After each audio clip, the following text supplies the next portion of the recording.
What if I told you that owning more doesn't always mean having more? That the things we think are assets, our cars, our homes, even our jobs, might actually be keeping us stuck? James thought he had everything figured out, until one morning his so-called asset left him stranded, and what happened next completely changed the way he saw money forever. James bursts out of his apartment. His heart pounds as he checks his watch. 30 minutes until an important meeting and he's already behind schedule. He jogs toward his car, pressing the key fob. Nothing. He tries again. Still nothing. "You've got to be kidding me," he mutters, yanking the door handle in frustration. His expensive, top-of-the-line, supposedly reliable car has decided today, of all days, to betray him. With no time to waste, he dashes to the curb, frantically waving at the first cab he sees. It slows down and he practically dives inside, slamming the door behind him. "Downtown, make it fast," he says, breathless, already reaching into his bag for a clean shirt. The driver eyes him through the rearview mirror, amused. "Big day?" James exhales sharply, fumbling with his tie. "Yeah, running late, car won't start. Probably going to cost a fortune to fix." The driver lets out a knowing chuckle. "That's why I don't own one." James freezes mid-button. "Wait. What? You drive for a living?" "Exactly." The driver taps the wheel. "I know the real cost of owning a car. Insurance, maintenance, parking, it all adds up. People think they need one, but I crunch the numbers. When I'm off duty, I take the train or a cab. Saves me thousands every year." James blinks, digesting the thought. He'd never questioned it before. A car was just something you had to have, right? The driver smirks. "Most folks see ownership as security, but sometimes it's just an expensive leash. Owning less can actually mean having more." As the cab weaves through traffic, James leans back, his mind racing in a completely different direction than before. Maybe, just maybe, he'd been looking at money all wrong. As James rushes into the building, he nearly collides with his co-worker Eric, who looks visibly frustrated, his brow furrowed in deep thought. "You good?" James asks, adjusting his bag. Eric exhales sharply. "Just heard. Michael got fired." James stops mid-step. "Wait, what? Why?" Eric shakes his head. "The company had to downsize, and Michael was one of the first to go. He never planned ahead, blew his paycheck on nights out, the latest gadgets and expensive trips. When the cuts came, he had nothing to fall back on." James lets out a low whistle. "Man, some people think the money will always be there. Until it's not." Eric nods. "Earning money is one thing. Knowing how to keep it, that's what really counts."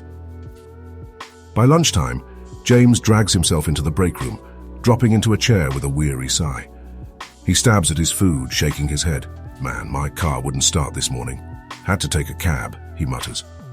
His co-worker Matt looks up from his sandwich. "Rough morning. What's wrong with it?" James shrugs. "No clue. All I know is it's going to cost me. And let's just say, I didn't exactly plan for it." Matt raises an eyebrow. "Wait, you didn't set anything aside for repairs?" James exhales. "I mean, I knew it would need fixing eventually, but I wasn't expecting it now." Matt leans back, smirking. "Dude, car maintenance isn't a surprise. It's inevitable. You don't ask if your car will break down. You ask when. That's why I keep a repair fund." James frowns. "You actually set aside money just for car repairs?" "Of course. Think of it like insurance. A couple $100 here and there is way easier to handle than scrambling for thousands when something big fails." James sits back, tapping his fork against his plate. "Yeah, I really should have thought of that sooner." That evening, James meets up with his old friend Ryan for dinner. Over plates of food, James spills everything. His morning disaster, the cab driver's take on ownership, his co-worker's warning about financial security, and the slap-in-the-face realization that he'd never thought ahead for his car's inevitable breakdown. Ryan listens, nodding along, then leans back with a knowing grin. "Man, sounds like today cost you more than just a cab fare. That was an expensive lesson." James lets out a dry chuckle. "You're telling me. It's like I got hit with every financial mistake I didn't even realize I was making. Ryan reaches for his wallet, pulls out his card and casually sets it on the table. Well, since you've had a rough day, dinner's on me. Put your share toward fixing your car. James shakes his head. Come on, man, you don't have to do that. Ryan smirks. I know, but let me leave you with one last lesson. Money is a tool. It's not just about saving or spending, it's about using it with purpose. And sometimes the best way to use money isn't just for yourself, it's to help someone else. James falls silent, turning those words over in his head. After a full day of being hit with financial wake-up calls, this was the final piece. Wealth wasn't just about making smart decisions, it was about understanding the impact of those choices. As James leans back in the cab, staring out at the city lights blurring past, he replays the entire day in his head. A morning disaster that turned into a financial wake-up call. A cab driver who made him question everything he thought he knew about ownership. A co-worker's reminder that job security isn't guaranteed. A friend who proved that money isn't just about numbers, it's about purpose. How did I go this long without thinking about any of this? Maybe today wasn't just an expensive lesson, it was a necessary one. Because the truth is, most people don't realize the financial mistakes they're making until it's too late. And James, he got lucky. He saw the cracks before they broke him. Now let's break down exactly what we can learn from James' experience. Because this isn't just about one bad morning. It's about shifting the way we think about money, security, and the choices that shape our financial future. Ownership versus expenses. Owning something doesn't automatically make it a wise financial move. Whether it's a car, a house, or any big-ticket item, the true cost isn't just the price tag. It's the upkeep, insurance, depreciation, and unexpected expenses that come with it. The key isn't just ownership, it's understanding the financial weight of what you own. In many cases, having less can actually mean gaining more freedom, more flexibility, and more financial stability. For example, cars. Cars depreciate in value by about 20 to 30% in the first year and nearly 60% after 5 years. Add in insurance, maintenance, fuel, and registration, and the total cost of ownership far exceeds the sticker price. Homes beyond the mortgage, there are property taxes, homeowners insurance, maintenance costs, which average 1 to 3% of the home's value annually, and unexpected repairs. And electronics or appliances, warranties, repairs, upgrades, and electricity costs all contribute to the long-term expense. Is renting always better than owning? Not necessarily. Renting provides flexibility and avoids maintenance costs, but you don't build equity. Ownership makes sense when the long-term costs are lower than renting, or if the asset appreciates significantly. What's a smart way to determine if an asset is worth owning? Follow the 5-year rule. If you won't use something consistently for at least 5 years or it won't hold its value, renting or leasing may be the better financial decision. How do wealthy people avoid unnecessary ownership costs? They prioritize cost efficiency over status. Many high-net-worth individuals lease their cars for tax advantages, rent vacation homes instead of buying, and invest in low-maintenance assets that generate income. What are some things that are cheaper to rent than own? Some things are often cheaper to rent than own, such as luxury cars, where leasing can cost less than financing, vacation homes, which can become financial burdens unless rented out, power tools and equipment, since they're rarely used, and formal wear, like suits and dresses for special occasions. Don't just focus on the upfront cost. Consider the long-term expenses like maintenance, insurance, depreciation, and even the opportunity cost of tying up your money. True financial freedom isn't about owning more. It's about making smarter choices that give you flexibility, security, and peace of mind.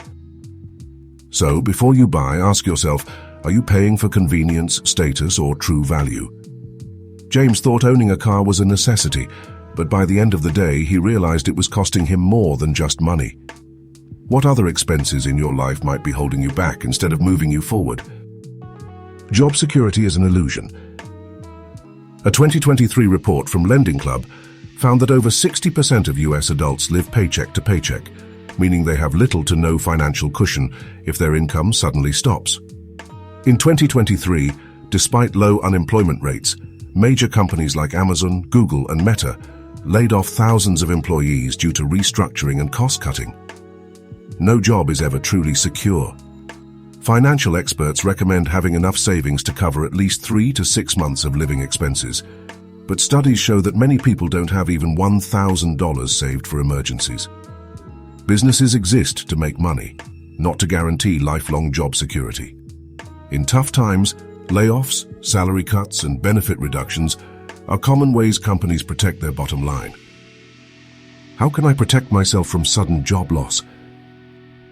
To achieve true financial stability, start by building an emergency fund covering 3 to 6 months of expenses, diversifying your income streams through side hustles or investments, and continuously upgrading your skills to stay competitive. Additionally, live below your means, minimize debt, and make strategic financial decisions to ensure long-term security and flexibility, even in uncertain times. How much should I save from each paycheck? A smart budgeting strategy is the 50-30-20 rule.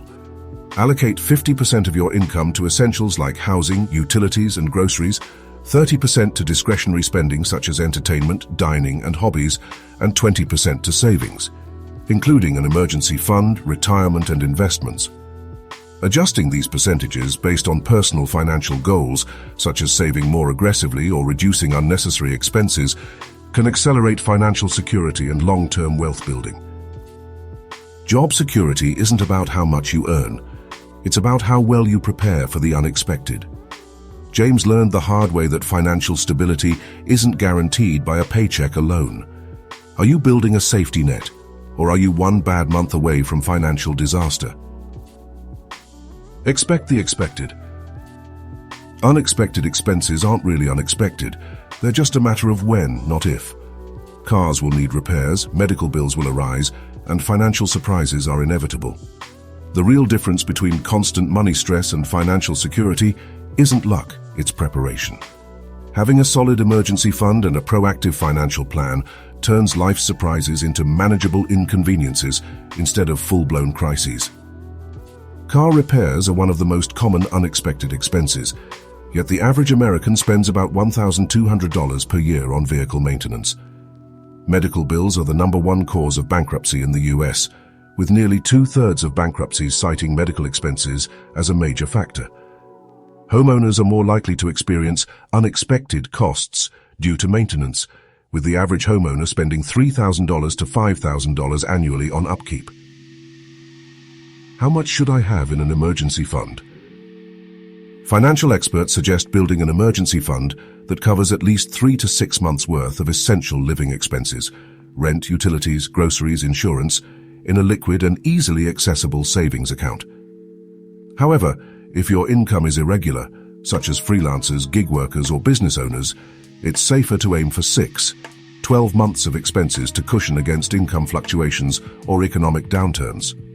Having this financial buffer ensures you can handle unexpected job loss, medical emergencies, or major repairs without resorting to high-interest debt. What are the most common unexpected expenses people overlook? Unexpected expenses are an inevitable part of life, yet many people underestimate their true impact until it's too late. Whether it's a sudden car breakdown, a leaking roof, a medical emergency, or even an unexpected job loss, these financial hits can quickly spiral out of control if you're unprepared. Without a safety net, what starts as a minor inconvenience can turn into a major financial crisis, forcing people into debt, draining savings, or delaying important financial goals. Planning ahead isn't just smart, it's essential for long-term stability and peace of mind. Financial emergencies aren't really emergencies, they're just inevitable expenses people fail to plan for. The key to financial security isn't hoping for the best, it's expecting the worst and being ready for it. James learned these lessons the hard way, but you don't have to. So take action now.